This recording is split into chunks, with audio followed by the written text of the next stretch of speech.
overrated ab movements we see in the gym all the time, but more importantly, we're going to replace those. We're going to tell you what can make these movements a lot better. All right, so number one, let's talk about this weird side tilt thing that people target their obliques with.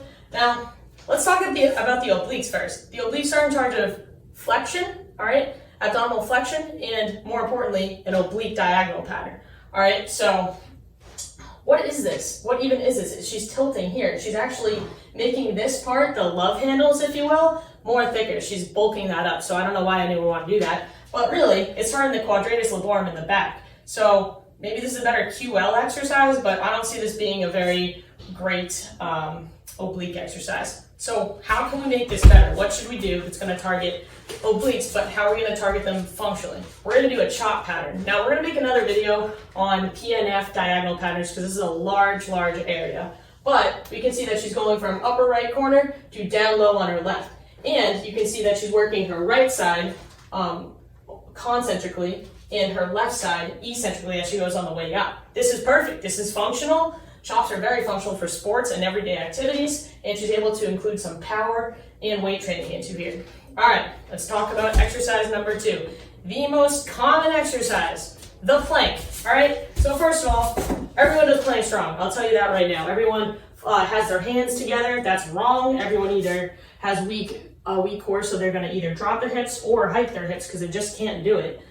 So first of all, unfold your fists, just be normal. All right, but planks just are so basic. There's not a lot going on. It's basically how long can I hold this position? All right, it's not very functional. It's just boring, and you can do much better in less time. And how do we do this? There's plank variation. So first one, plank with hip extension. All right, so she can lift you don't need a lot of distance here or height. She's just gonna lift very little motions, alternating her legs while maintaining her hips parallel with the ground. What else can she do? She can do what's called body sock. She's going to roll back and forth on her toes, and her entire core is working here. You don't need a ton of reps. We usually use something like 10 to 15 reps in a given set. And what else can she do? She can do plank punches. Now the trick here is to not let your hips rock and turn to the side. We want to try to maintain parallel with the ground while punching forward. All right, so these are 3 plank variations that are much better than the actual plank themselves. Now, exercise number 3, the second most basic exercise, the crunch. All right, so we all know what a crunch looks like. Jill's doing it right here.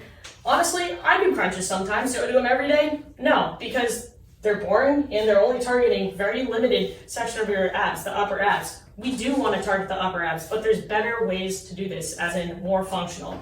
What can we do instead? We can do an eccentric sit-up. Now, the abs are very functional in everyday movement, such as walking. Believe it or not, when you're walking, you are eccentrically contracting. So it's important to get that eccentric component of the abs. When she concentrically does a powerful sit-up, she's able to eccentrically control that way back, and that's what's challenging about this sit-up. All right, she's still getting the upper abs, and she's able to target more on the eccentric component of this exercise. What else can we do to make the crunch a little bit better while targeting the upper abs? You can do what's called a 90-90 sit-up. Why is it called that? Her hips are in 90 degrees of flexion. Why are they like that?